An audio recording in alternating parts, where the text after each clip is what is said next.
Okay, Get this party started. let's get this party started. So why don't you introduce this episode, Mr. Bruce?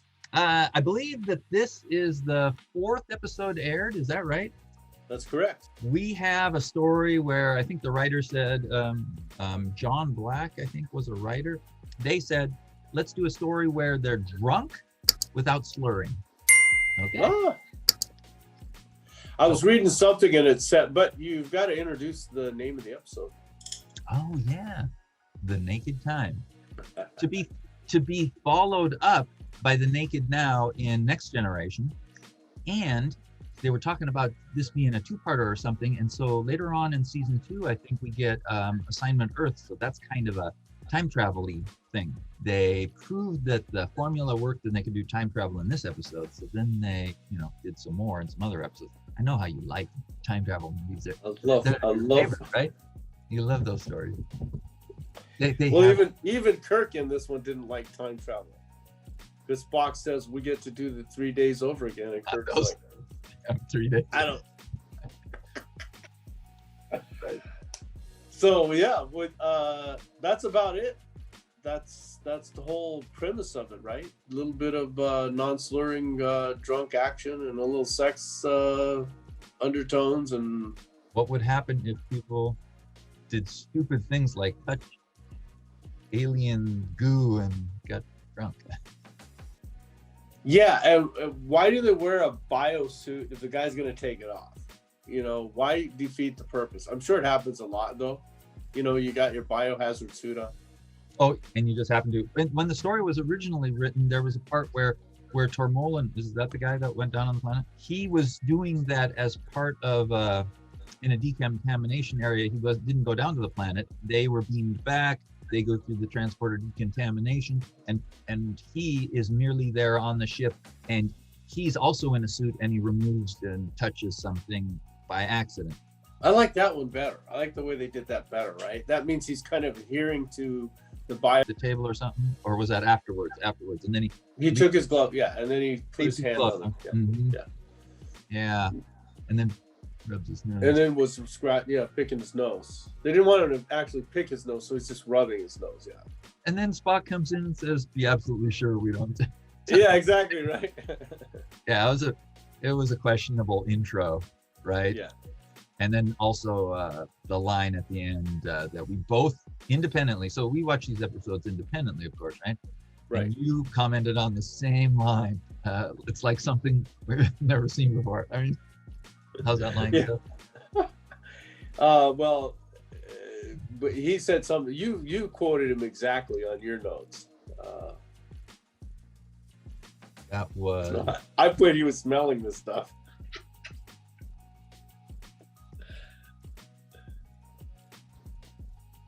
Yeah, I'm be sure we expose ourselves to nothing. Yeah, there you go. That's what he said. Yeah, that was what he said. I just kind of said, make sure we do not expose ourselves. But you said it. You said it correct. Yeah, the right one. But we know exactly what we're talking about. That line closed the teaser, and it's like, okay, thanks. That's over with. Now let's get to the meat of the show. Where I'm thinking when I'm watching, because I know how good this show is. Well, I was thinking, I was on the edge of my seat because I thought this is a 4th and final episode, because they're spiraling down into this planet that's going to be broken up. They're like, okay, here we go. They save the universe every other episode, and they save their ship every episode, right? Yeah. And destroy a civilization and another one in their way of life. What do they call that where they have to put a time? I know there's a name for it, where you have to put a definite time for people to kind of like, oh man, you got to do this before this time is up, right? They do it on, I think 24, any TV show does that. It's going to blow up in 10 minutes. It's going to something new. Like this one, they gave them 20 minutes and then 19 minutes. So there was a little bit of a countdown. They were getting more action in between the shots. Yeah, that was it. At this one, I could believe with the time running out, because they know when they're going to hit the atmosphere, when they're going to run out of, when the temperature of the hull is going to increase, and eventually they're going to. But when they do those shows where they have a time period that has to end based on the fatigue of the ship's going to break up in 22.2 minutes, how do you calculate that? I think we're getting to that pretty soon, right? In future episodes, we're getting to, Captain, she's breaking up. I can't give it anymore. We need 10% more. Yeah. But this one didn't do that one. It didn't do it, except that they had to be in there. So Sulu and his sword. This was Sulu. This is the famous Sulu with his sword. I think this is one of the most iconic. Isn't Sulu with the sword referred to quite often? Varying hobbies, right? First it was in the previous episodes, it was botany or something like that, and they even mentioned it in this episode. And now all of a sudden it's sword fighting. I'm sure he does something different. When they asked the actor, do you know how to wield a sword? Oh yeah, sure. All actors say that, right? They can do anything. Yeah. I'll learn it by tomorrow. Well, on the man trap, I think the reason he was finally able to get his sword away from the creature in the man trap, his little flower, his hand flower. Yeah. Why do you say iconic? Do you think it's iconic because you've watched these episodes before and you've seen him maybe no, I think I hear people in the credits or something? Yeah, no, I hear. Well, that's right. Maybe it's the credits. I just hear about him and the sword, and then I've heard about it. Him and someone was saying, well, why don't you have a samurai? And he goes, well, I don't want to do samurai, and I want to do a fencing sword. He wanted to do something different than. I think I've just heard about it quite often. Mm-hmm. Just him but maybe I'm making more of it than what's actually there. But I thought I heard about him and the sword more often. Because doesn't he fires a gun in another one, right? He's kind of into old weaponry. Oh, maybe that's it. Because in Charlotte, he finds a gun because he thinks. Yeah. Yeah. Mm-hmm. Yeah. Good. Good. So you've seen this show before? Oh yeah. Well, at your place, dude. Yeah. It's a show from the 60s. Old show. So then I want to say, like, the butter knife thing. I mean, the guy kills himself with a butter knife accidentally. They should have given him a sharper knife, don't you think, or something a little more deadly than a butter. I mean, he mentions that. Should it have been? No. I don't know if it had to be. It was an ugly. Yeah. Can you imagine trying to poke yourself with something as dull as that? I mean, he fell on it, maybe. It injured him, but I guess they were trying to make a point when Dr. Marco was saying he just doesn't want to live, which I don't know how that I don't know how that tied in with the story much, though. Did it? Because when they finally figured out that it's just modified water. Yeah. Oh, his personality, right? His personality was such that's right. Yeah. And it brought that up so strong that he didn't even. Why should I live when everybody else? That's true. That's right. True. That's a good point. I'm glad you twisted that. I got that figured out because I was thinking of other episodes where they relate to their personality and he didn't want to, or he couldn't, or he was just. I think this is good. It's the drug it's the stuff that caused him to give up. Just give up, right? Because it was part of his deep-seated personality, which makes sense. I think I keyed in for some reason on Sulu and his sword, because then he attacks the bridge crew, and I just thought that was kind of funny. Yes. Popular. Boy, I mean, come on. I love Spock's line when he says to pick up the third musketeer. Yeah, I forgot. I was like, he said the name. Yes, he did. And I don't know how to pronounce the name. There you go. I'm going to go look for Spock, Bridge, and Naked. Oh, great. You'd figure, didn't he? Take him to the brig, he said, right? Maybe? Or yeah, but he did say the guy's name. He did say a name. Yeah. He definitely did. Sulu. Why is Mr. Stu at a station? And now Sulu, who is at heart a swashbuckler out of your 18th century. Sick bay, maybe? Sick bay, sure. Yep. Yeah, but he says it. Wow. That was quite a ways into the 23 minutes and 45 seconds on the laser. How do you pronounce D apostrophe ARTAGAN? So, exactly. Just like that. For now. D'Artagnan. D'Artagnan. Get D'Artagnan here to sick bay. Is that what you're getting? D'Artagnan from this French. Okay, D'Artagnan. I'm sorry to the French that I don't know this stuff and my Three Musketeers-ish stuff. All right. There you go. But you put an effort in, and that's what counts. Here, let's hear Spock say it though again. Should we hear Spock say it again? Americanese. Ready? I'd like you to teach me that sometime. Take D'Artagnan here to sick bay. D'Artagnan. You're right. He just kind of like totally Americanizes it. D'Artagnan. He doesn't really put the. How does it say it on your thing? Mr. D'Artagnan. Mr. French here says, "Hit play." D'Artagnan. D'Artagnan. I don't know. Very nice. Very nice. Bruce just left me. What happened? You just left me. There you go. I was kind of sad. I just saw a little head with two shoulders. It was a little icon without a neck. It was heartbreaking. So anyway, yeah, the singing from Riley was like, oh my God.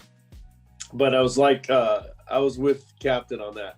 The thing that kind of struck me though, there was so many problems with the Enterprise. If he can control everything in engineering and shut everything off and control everything from India, they got a big problem on the Enterprise, man. A lot bigger than what they They should have taken that back into port and said, look, you guys need to correct this stuff. Where's the alternate, the extra bridge? No, engineering override. Yeah. Codes, agreements, two keys at the same time. Come on. Well, I like the way that they go, Spock tries to explain it. He goes, well, he's got all the power down there, Captain. Like the battery of the car is going to control everything, right? He's got all the battery. You can unplug the battery, but still, like he can control everything. Got all the power. He's got the power. Yeah, that's what I put. Too many controls in the engine room. Oh, and then they brought back from last episode that we talked about, Spock did not have a human mother. Isn't he the one that's killed off? Doesn't he just show up in one more episode, The Conscience of the King? I don't know. Yeah, I think that's right. Yeah. Mm-hmm. And then, but he was Irish, so maybe they were trying to make him more of a bigger pivotal role or something. Oh, and then Captain Kirk. You know what? And I know I'm kind of jumping through this, so I should really have you spend more time on this episode than I am. We already hit to 26 minutes, and I haven't made my 5-minute comments. Let's go to your comments. I think we should really spend more time on your comments on this thing. Just let me catch up to where we were. I'll go back a bit. I noticed that on this captain's chair, all the buttons on his right-hand side were green. And in future episodes, of course, we know that we're going to have a green and a red and a yellow one. Remember, yellow alert and red alert. I mean, we're going to have some other color buttons, but they're all green this time. Now you're watching the episode that is not enhanced, right? Yes, but everything in space is enhanced. This is just a normal. Well, you're looking at the chair, right? Oh, yeah, his chair. You're right. The chair is on the bridge. Yeah. No, because I was just looking at that. Yeah. Joey says, "You don't rank me, right?" The bars match. Sulu has one gold band, and Joey has just a bunch of dashes. So he must. Oh, okay. Right. So he doesn't outrank. Very good observation. Yeah.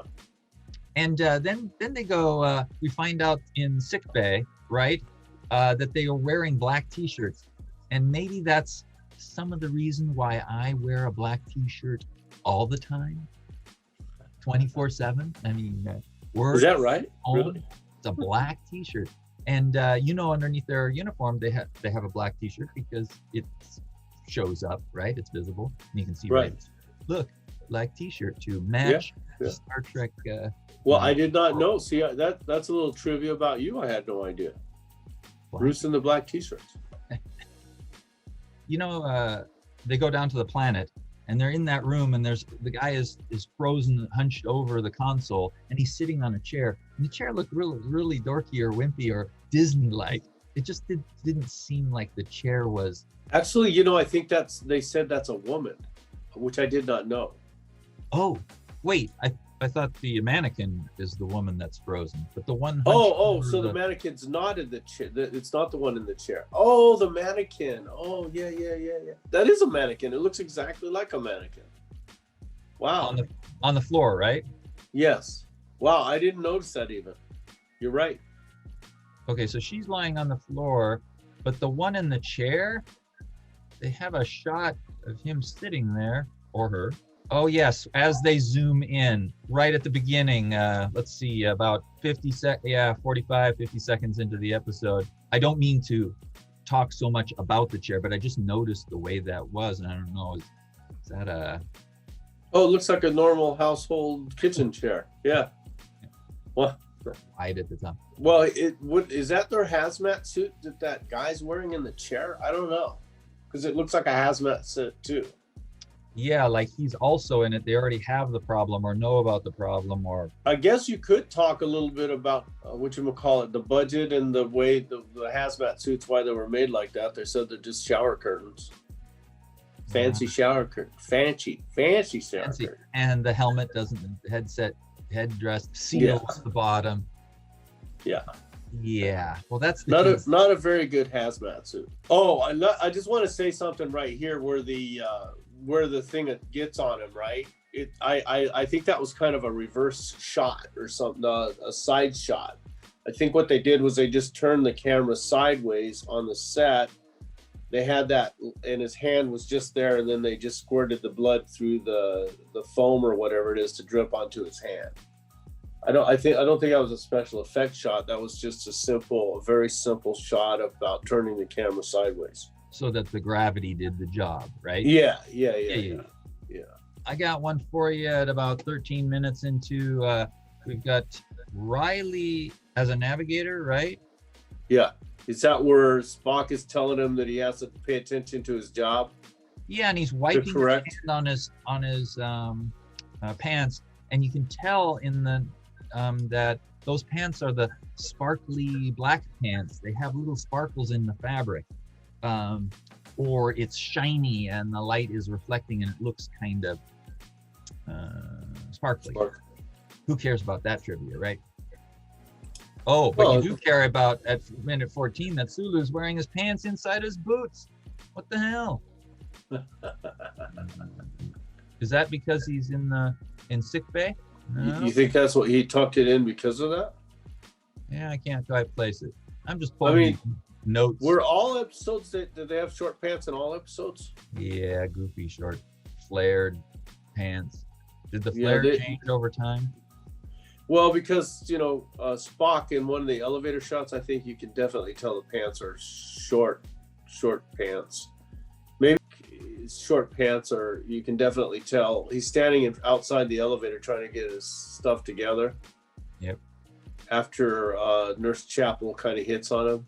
I know one of the guys, when I heard when I was listening to, I think one of the things they didn't really like that Chapel had a big crush on Spock. I'm not sure why they weren't too impressed by that. I always wonder about those kind of things with continuing characters. How are they going to handle it over time with the show, right? What if that arc doesn't pan out?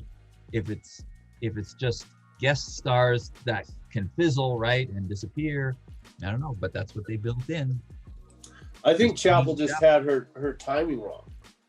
All she had to do was, instead of taking him his Plamique soup, just kind of like make the move again, But that's later. That's all later. So yeah. And what else you got for us?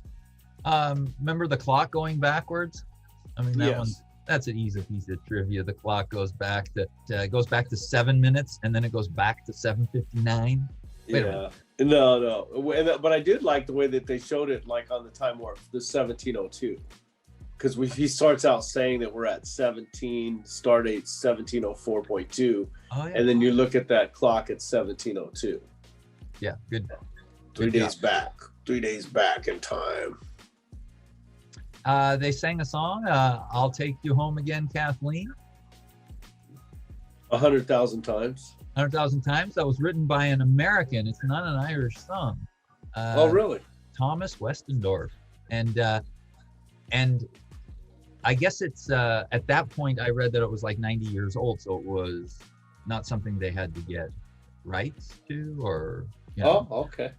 Wow. public domain kind of thing. I guess now would be a good time to tell the audience that I was born in Ireland, right? So, you know, all his Irish pride, Riley's Irish pride, you know, like, oh yeah, fight on, brother. Got control of the engine room single-handedly. From the Scots, nonetheless. Although I don't think the Irish and the Scots ever really had a problem with each other. I was going to ask if there's a rivalry there. No. It would be the English and the Irish, and the English and the Scots. So I think we're all on the same page on that one. Well, tell me what you thought. What did I think of the episode? Yes. I think what you were saying makes sense and exploration into character, you know, in the episode. Just trying to, I guess, Nimoy, when he was talking to the writers about something else, started crying, and that's what gave him the idea. He didn't know why he was having an emotional reaction to something not related, I guess, to the Naked Time, but on something else. And so that's why they got the idea for the Naked Time, which I thought was interesting. Don't know if it's true or not, but that's something that some of the trivia that I was reading on it. What did I think overall of the episode? I wish that they would have gone at the beginning, like you said, there was another way that he got contaminated other than just being really thoughtless and not paying attention. Although that makes sense to me because a lot of people do things that are not really that attentive. And I like the way now that you're explaining, you know, that it was really, you know, not so much the butter knife, but that it really was his personality, which they do explicitly say in the show, that it was his personality, just like Sulu's personality was to be more like a swashbuckling, you know. And I like that Spock named the Three Musketeer character, like you said. I love that they just threw that in there because it's just one of these things that it was really quick. And I think if you watch this on TV as normal person would back in the 1960s, whatever, probably caught like 1% of the population. So I think that was kind of a cool little thing that they did. Yeah. What about you? What do you think? Oh, I had a blast with it. I thought it was excellent. Kirk got to smack his first officer, and the first officer back again. Captain Kirk. While he was saying that stuff, my mind was wandering. I was thinking, hey, these captains of ships, maybe some military vessel or something, they're probably really vested in they might think that way. I was going off on a tangent. I was like, how beautiful that was that he was saying that, and it's probably true. And for the hardcore ship person. Well, if you remember that poem, the Something of the Wings, and if the trivia was correct, it said that Gene Roddenberry wrote it about his aircraft, then definitely there is a sentiment like, I really like whatever it is that I have here, right? Like my ship or my airplane or whatever. And I think it does run. I think we can see it in people in their cars, right? A lot of guys will just deck out a car like crazy. And it doesn't matter whether it's a 63 Mustang with a V8 or I see people doing it with little tiny Toyotas. Actually, you did it with your Honda. Remember your Honda, whatever that was. Made a little Solo 2 racing machine. Yeah, your little racing. Did you ever race that thing? Yeah. So, I mean, I think you can identify with it just with your car. Wasn't that car kind of special to you? Absolutely. Do I need to give every one of them a name? Do you? Got to dream up a name for the next one. Well, you didn't have a name for your car? What about your motorcycle? I know your motorcycle was like your baby. Didn't you get number 3 and they brought it to the United States or something like that? The pig. Yeah, that was the pig. Was that the pig? Because it was so heavy. It was ridiculous. Was it number 3 or something like that? You got one of the originals, didn't you? One of your motorcycles, I think you got one of the ones that was like very, very, it was one of the few that it was when they were just importing them. I think you got number 3 or number 6. I don't remember. Something crazy. Do you remember that? No. So I think as far as men go, I'm not sure about women. I don't see women get that attached that I know to something except their shoes. and I'm not making a joke here. I think that I starting to see a lot of shoe advertisements now that we're under the COVID thing, like buy one pair of shoes, your first pair for $10. You know the rest of them are going to be $200 or $300, but they're going to bring them in with that $10 pair of shoes. So yeah, I think there is a lot of that, and I know from future episodes that they do refer to Kirk and his ship, the Enterprise. Yeah. Back to back with Where No Man Has Gone Before, where we found out that Spock does have a mom that's human. Chapel, she's had that crush on him. I don't know, is this the first time she shows her crush to Spock? I think so. I think this is the introduction. So there's two things. We got a Spock history, and we got Chapel history. And Sulu's history. Well, maybe not. Well, Sulu starts bringing out. Well, yes, with you mentioned it with he likes old weaponry. Okay, so here we have maybe three people that we find something about them. Well, Kirk too, because Kirk wanted to touch what's her name at the end? Rand, right? Is it right? Rand? Janice Rand. Or the concept of the captain can't, and doesn't have the luxury. Well, but you saw where he's going to touch her, right? Yes. But I was saying, well, maybe not. Maybe that's that for the story. That is the general concept, that the captain can't have the luxury to do that. Sure, he said it in the room. We saw the hand move when Rand was there. Yeah, I suppose later on in Miri we see Janice Rand go, I tried to make her the legs, right? Yeah. So maybe there was supposed to be, or is some sort of thing going on. Well, yeah, but I think that they never seal the deal, but yeah. And then of course we got back into the time travel, which really wasn't time travel. And this one, honestly, to be honest with you, I'm going to nitpick a little bit.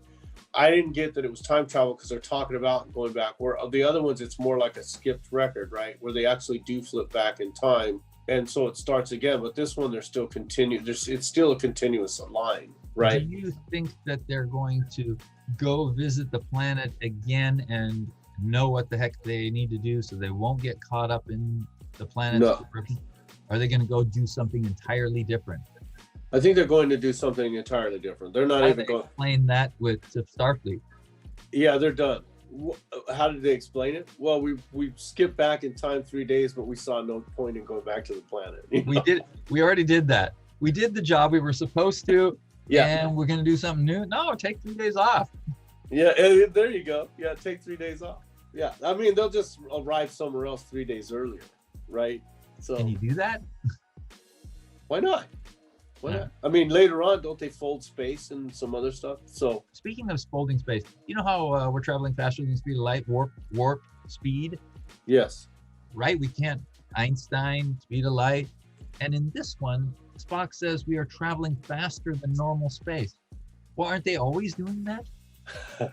Aren't they always warping space? Or are we saying, no, warping space is something they normally do, but traveling faster than the speed of light in normal space is something that is not possible, yet they are doing it. Is that why he mentioned it? Shouldn't they be all freaked out about the implications? Which one is it? Are they folding? Is this unusual? They always go faster than the speed of light. Yeah, on that one, I couldn't. I think that was one of those throwaway lines that they just wanted to put in there to try and explain something. I don't know. Traveling faster than normal space. Yeah. I will twist it around for myself and say it's slightly different than warping space. Or am I just going way too off the deep end here? And really, he was just saying we're going back 3 days in time and we're doing it faster than.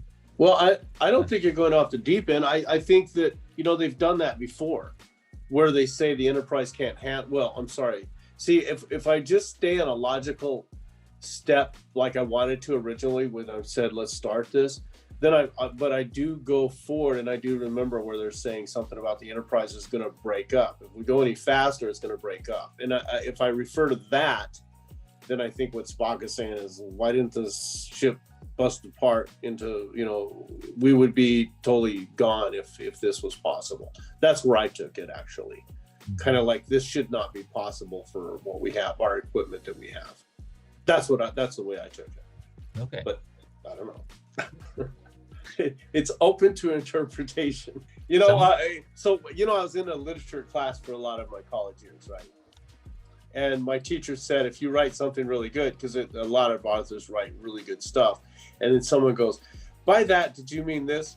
He goes, they're basically a fool if they say no. So they just always say, yeah, that's what I meant. So whatever question we ask, I think that's what they meant. So I think it really is open to interpretation. Yeah. But I don't know how they went back. They're different timeline, or did they have a choice? Yeah. He did, and Kirk goes, I don't want to do this again. Let's go on. Let's do something else, right? I wonder if we should throw in, have them throw in some of the song into this episode. I don't think so, though. That song was pretty annoying. He did a really good job of not knowing how to sing. I think the actor Riley. Don't you think? I mean, it wasn't enjoyable listening to at all. So he did a really good job of making it so unpalatable. Right. Yes. So anything else we want to cover? This was a pretty quick episode to cover. And a very good episode. I'd like to say, while I was watching, I had to split it into 3 different viewings. I can't believe I was interrupted twice. So I watched it Monday twice. Uh-huh. Really? Half and a piece of it, and then I don't remember where I'm at. And then I watched it again today, the rest of it, and I enjoyed it thoroughly. I mean, it was. So what was it about the episode that made it so enjoyable for you? Yeah, what was it? Well, one thing, it's a bottle show, which means it's on the ship. I like episodes that are on the ship. I don't know. They're inexpensive for them to do, right? They don't have to go to a planet and have all this other stuff. Special effects and stuff. I like bottle shows because I get to see more of the Enterprise, and I enjoy looking at the Enterprise. And then everything from Spock in 2 + 2 is 4. Sulu. It was all very entertaining. I like the acting. I just think in this episode it shows how good some of these actors were. Just really good actors. I think, what I got out of it is Kurt's a very good, William Shatner's very good. Nimoy's, even the first one with the butter knife, what was his name? Do you know that actor's name? Moss or something? Where can we look that up? I'll look it up real quick. I'll find it real quick. All right. Tromelin, and it's Stuart Moss. Yes, Stuart Moss. I like the way, to me, he seems like 2 completely different people, from before the episode, before the incident to after the incident. And I thought that was really good acting, just on my part. I just thought, and I don't know if I told you I took improv classes. Did I tell you? Vaguely, yeah. Okay, so I was doing improv, and one of the things that happened was we were given a scene to do. And the woman that I was with, acting my co-actor in the scene, she went for it, man. She just really went for it. And I was laughing because I just couldn't keep up with her. So I think it was a laughter and a nervous laughter. And, our coach told us, or a teacher told us, he told me, Kevin, you were laughing during your thing. He said, it's not okay. You have to commit to your character. And it's okay for the audience to laugh. It's not okay for you to laugh. So he was talking, and I just, when I'm watching this episode, I get their commitment to whatever's happening, their hand movements when they're getting infected by the thing, and even Chapel, when she starts rubbing her chin, I think he must have touched her on her chin first, right? So I just love that I did like. That I did like looking at their acting, and Moss, I liked that. If you look at it again, just watch him before he gets infected to after, and it really, to me at least, seemed like 2 different characters and the same actor. Yeah, I think if you read the lines without watching the video, you might you better go take a break, take a rest. 6 people dead, right? Yeah. Really into it. Oh, and that was good. It was good to watch. I liked watching him do that stuff in the sick bay, where he was really. Yeah. No, it was good. I liked it. It was a good episode. I'm sure you're gonna give it a really high score here. What's your score? Oh yeah, this is easy 80. 80? Okay. Well, that's good. I thought you were gonna give it higher than that. I don't think I've given anything over an 80 yet in this grading period. And Okay. I don't know what episodes are out there that I'm just gonna throw up even higher. Yeah. Good stuff. Let me add too much trivia, I know, but at the end of the Laserdisc, they tacked on the preview for another episode. And in this case it's Charlie X. Charlie X, okay. So they went to an episode before this episode. Yes, and I remember analyzing the disc and going, are they doing it correct? Are they putting the previews in the order that they were filmed behind them? I don't know. I don't know what the deal was. But this particular disc has Charlie X at the end. And Uhura gets to sing without any music from Spock.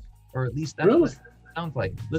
Listen to this. I think I can go up here and say, share. The usual passenger, the sole survivor of a transport crash 14 years ago. Are you good?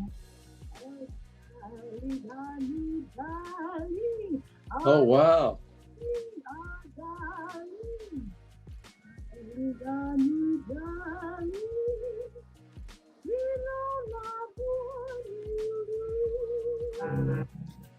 Is that wow. Is that in the episode that way? No, he was playing. I think he was playing to it. Yeah, I think. I could go to it real quick. I kind of liked it. Charlie X shuts her up. I really get that young man's angst, right? You just really want the night alone with the girl. You don't want a whole bunch of people around. Let not commonplace, seeking out his Hear him? Yeah, you can hear Spock in that. He's saving it for you. Oh, Charlie's our new darling. Oh, wow, I wonder if they must have looped that in later, right? Sure. I imagine the singing is done. Well, sure. On the set, having music at the same time, that's probably tough. Yeah, it's probably tough. She probably sang it a few times and then they looped the music, his background music in later. Yeah. Kind of like a studio session, right? The studio's in set, the session's in session. Yeah, so cool. Yeah, there you go. That was a very good pickup on that one. So tell us, I was looking at something that didn't come from this particular episode, the naked time, but where I saw the end caps or something. Is there any little trivia that you have on us on any of the set pieces or anything that you see, any of the crew members, anything like that? I did see there's a piece of tape on the floor, like someone's mark. Mark, when Spock comes into the briefing room and does before he sits down at the chair. So tell me this: what do you think about, like, now that they could do digital remastering and stuff, if they clean that stuff up? I know we covered it a little bit last time, but what do you think about that? If they clean up the tape on the floor and stuff, because on some of these, I can see like the sets are kind of dirty. Some of the uniforms are dirty and stuff like that. I don't know if you noticed that on some things, but now that they're going to digitally remaster, you're not going to be able to see anything, right? If they chose to. If they chose to clean it up, yeah. But I don't think they have enough money or resources to care about a show from the 60s. Yeah, that's true. That's true. I mean, they did the CGI. That was major stuff, right? Yeah. Let me see if I can show you something here. I want to show you how from 3 to 4, Spock ages a lot. Was 3 to 4 that big of a deal from where No Man Has Gone Before to the Naked Time? How many years? Was that a year apart? timeline. The story outline came out in April 4th, 1966 for The Naked Time. Right. And when was Where No Man Has Gone Before? And revisions all the way through August 11th, 66. Now I'm going to go over to Where No Man. So what did you say? August 11th of 66, right? The story was modified April 4th through August 11th. And now over to Where No Man. Where Nomad Has Gone Before. That's a joke, son. Script from April 65 through July 65. Oh, that's for the story. That's not when they filmed the thing. And you're talking about how he looks.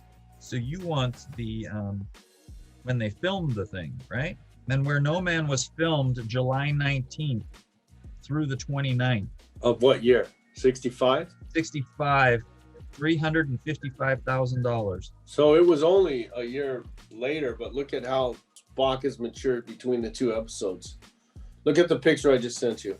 I'm looking at it. Yeah, classic shot from them looking at that monitor in the briefing room and they're playing chess, right? Yeah. And I will tell you, Naked Time was June 30th through July 11th, 1966, 175,000. That was it? Bottle show inside the ship. Yes. Wow. Big difference. Also get a load of this. Where No Man, they planned on 7 days. It took 8.5 days. That's a big problem, right? Yeah. You go switch that to Naked Time, and they got kind of a few episodes under their belt, and they've got everything going. Planned as a 6 day, only took 5 3/4 days. All because of, who is it? Marc Daniels, director. That guy is boom, boom, boom. The actor that took the butter knife. Yeah. He does his thing. He ends up on the ground, and the director says, "Cut," and we're on the wrong set. As in, get the hell out of here. And he goes, "I guess I did okay."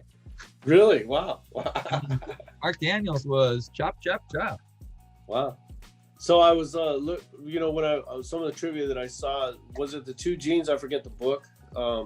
But where they're talking about how he cut down the budget. He cut it down. He said because Universal wasn't paying for it, Desilu was, and he was trying to save Desilu some money because I guess they never recouped their money from Universal on the original stuff. Paramount. I'm sorry, Paramount. Correct. So there you go. So how much was this one? 175,000.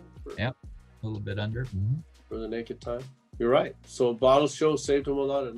I think when we get to the Gunslinger one, that must have been 75,000, right? Very small crew, very limited set. Put them on the set, and we're just gonna. Yeah, but they did have to build something. Yes, but yeah, right. So no sets. Here, go on to this dirt set. Yeah, no set. Anything there. 3 characters, 4 characters. That's it. That's right. Here's a gun from the Western that's filming next door. Cool. So next one, we're looking at The Enemy Within. Oh wow, yes. You gotta have Leo Penn was the director on that one. Is that Sean Penn's dad? Oh, you should say, is that any relation? And that's I think that's Sean Penn's dad. People know this stuff. We don't know this stuff, do we? Let's see. I'll have to tell you some trivia about him when we get to that episode. Oh, look at that. I'll be damned. Yeah, there you go. Sean Penn. Father of musician Michael Penn and actors Sean Penn and Chris Penn. Yeah. So I'll tell you some trivia. That is so cool. Thanks for pointing that out. I get a kick out of it. Yeah, there you go. Leo Penn. All right. So next one, Leo Penn.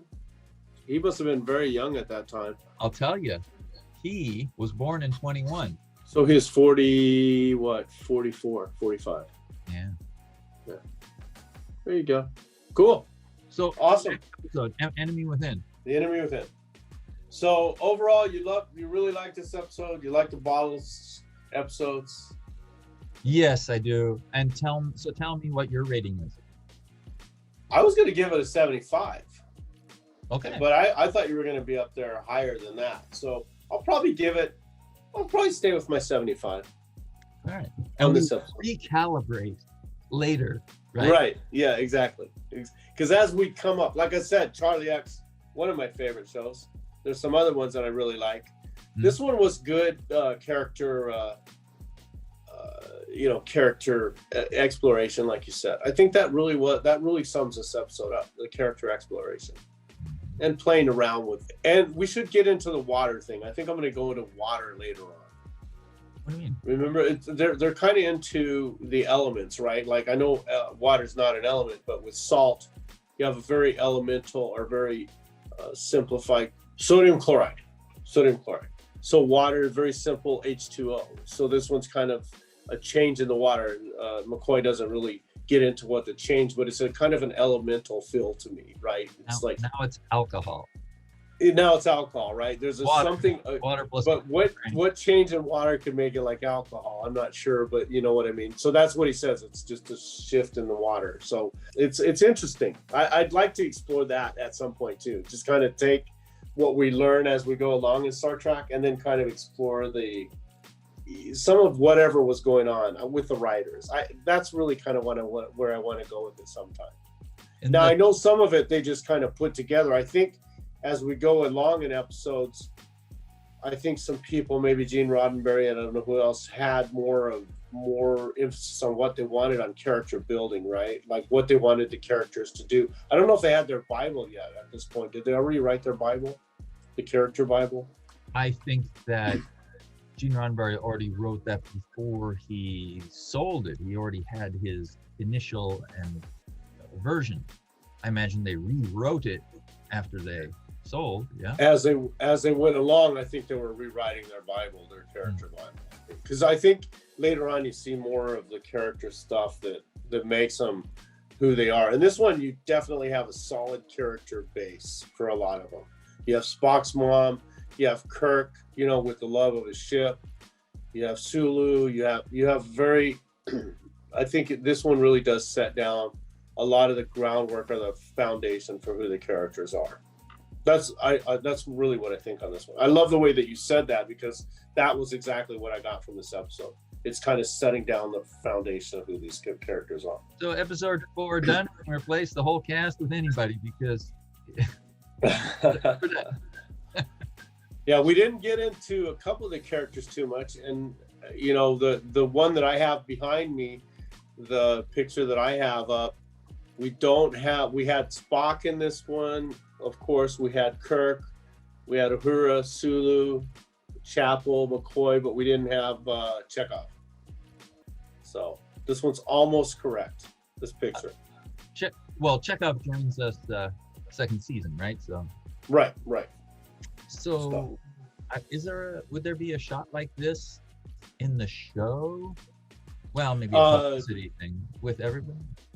There is a shot on the bridge. Let me see if I can pull it up real quick. But then it wouldn't have Rand in. No, Rand is in there. In your shot? Oh, no. Oh, you're talking about is that shot. In your this shot is not, it's not in anywhere in the episode that I was looking at, no. So there is one, it's around, I don't know your thing, around 44 my time, 44, 43. There's a bridge shot there. It's got, Spock's not in it. So Spock, if I go back a little bit further, let's see if I can find Spock. Yeah, Chekhov, Rand, Kirk, Uhura, Spock, McCoy. Not Chekhov. Sorry, Sulu. Yeah, because Spock's in engineering with Scotty. With Scotty. Oh, I like this shot, the overhead shot. I don't know if you have this one on, which I should probably put in our thing, 44 or 45, 52. That's a good shot. Where the camera is looking from above on the bridge? Yeah, I like that shot. That's a good one, right? So we've got an unknown helmsman there. We have is Sulu helmsman or is Sulu navigator? Let's get that squared away. What is the deal, left and right on that console, navigation console? What does the helmsman do? I think the helmsman drives the ship. For this question that... Who steers the ship, sailboat, submarine, or other type of maritime vessel, a spacecraft. A professional helmsman maintains a steady course. So that's the helmsman. So we have the helmsman, and then we have the other, what was the other one? Navigator. Navigator. I think the navigator plots the course, right? Aha, gotcha. And now which one's which for these guys? We should know this after, 40 years. But I just kind of gloss over it when I watch the show. It's just not something that I was interested in knowing. And now it's, maybe I should be. Yeah, a navigator is to be aware of the ship or aircraft's position and at all times, planning the journey, advising the ship's captain or aircraft commander, or is estimating time of destination. You know what? I think the right-hand side is the navigator and the left-hand side is the helmsman. So I think Sulu's the helmsman. Yes, because it says here, and the then navigator, Lieutenant Kevin Riley. So the right side is the navigator. Right. And he, the left. But Sulu actually said course plotted and laid insert. So they must be sharing some duties there. The navigator sets the course. The helmsman keeps it on course. Right. That's right. The left is H for helmsman. The N is right for navigator. So if you read from right to left in the Western world, that's alphabetical. So H on the left, and then the navigator is second on the right. Right. Okay, maybe I'll have that memorized. I think on some episodes they do kind of refer to other people, the other guys' stuff, because remember, I think Captain Kirk gets kind of upset because Riley's not doing his job. Yes. So maybe Sulu's trying to help out and saying, well, he's done his shit, he just hasn't locked it in yet. Yeah. Yeah, so there you go. Of course, then you have the captain. Rand, I don't know what she is. What is she doing on the bridge all the time? She's a yeoman, right? Yeoman. So a yeoman's position is I think they just kind of a runner. And I should know all this stuff because I was in the Navy. Well, now I don't feel too guilty about not knowing my own favorite show. Administrative and clerical work, which she does, right? She's handing him the board. The fuel consumption report kind of stuff, I imagine, right? Good. So that would be interesting for us to go around the bridge and just identify the different positions. We got the science officer. We know who that is. That's Spock. And what he does, he checks out all the science stuff. We got the communications officer. We've got the doctor, which I don't know why he's always on the bridge. I guess he's really worried about everyone on the bridge. He's just a nosy guy, isn't he? What the heck's going up there on the bridge? And then I don't know what the one on the right side of Kirk is as you're looking down on this shot. That always seems to be a pretty well covered area there. Actually, it's very well covered because I think even Spock takes it over sometimes, or right behind Scotty. Kirk. So not right behind Kirk, but as you're on Kirk's far left. On Kirk's left. Far left. Far left. So not Scotty's engineering station, which is right next to the turbo lift. That would be Scotty's place then. But you're saying next one down, this guy that keeps changing from episode to episode. Yeah, that one. Well, you got Scotty's. You pegged it. That I'm looking at Scotty's. So you have Uhura's station, which is a communication station. Then you have Scotty's station. Whoa. Which Scotty should be down in engineering, right? Oh, buddy. Huh? Communication is right next to the turbo lift. Right, but she's on the left of the turbo, which Scotty's on the right. On the right. Is on the right. And Scotty, you say down in engineering, he does have a console in engineering, but when he's up on the bridge, he's got to have his own space, right? Yeah. Well, that's nice. I wish that they did that for IT people. But I digress. We live in the bottom floor. Oh, there's a really good one at 46. Is this 46 something? 4631? Oops. Is that 4631? There is a really good shot. I don't know where it is though. When the camera goes up and away. Oh, here we go, right here. So yeah, Spock enters the bridge. McCoy's there. Rand. Oh, and you can see basically Uhura sitting kind of back there. You got Sulu and you got the soon-to-be Chekhov Spock on the left. Yep. And I see that Scotty's position is filled in with another gold command shirt guy. Yeah. Right before Kirk goes, and he's the only one that's screaming on the bridge from the noise. That's right. And it must be noise because one of them McCoy puts his hand to his ear. No, I think they all start screaming after a while. Don't they? I think they all start screaming. No. Yeah, No, I think they do. No, they do. Just Kirk. Kirk's the only one that's screaming? With his mouth open. That's what I should say. Oh, I see. Oh, you're right. Uhura's just kind of like discomfort. Wincing. Wincing, yeah. But it must be painful for the brain because McCoy is moving his hand to his left ear. Janice is tilting her head down. And we can see the stars are going backwards. That's always a very good indicator of traveling backwards in time. And you love time travel. Well, cool. Well, I think we can wrap this one. What do you think? I think we should put some time stuff in here and throw some screenshots in here. Stick a fork in it. I'd love to see what some of these other actors did after this, or if they just had a 3-day gig. They went on the bridge of the Enterprise and they were off onto the Western or whatever else they were doing at the time, or just trying to get work. I've met some actors when I first came to LA. I met some actors, and that was what they were doing, trying to get work all the time, just trying to get work. I bet it's not consistent work. I mean, if they get a series, that's awesome. But the rest of the people, a little job here, a little job there, they got to have some job filling in. Even Spock was saying he was, I think he was ready to move on after season 2, right? Because I think he by that time he was pretty well established because of this, I guess, or maybe that was later. I can't believe how much he aged since the other one, though. Sulu never ages. Cool. All right. Well, we'll wrap this one up.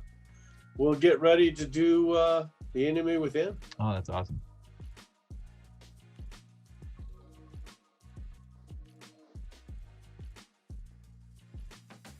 Glad we're recording, boss man. You've disabled participant screen sharing by default, right? So It just defaults to it, yeah. Sure, that's safer for the teacher conducting the class, right? Everybody's sharing.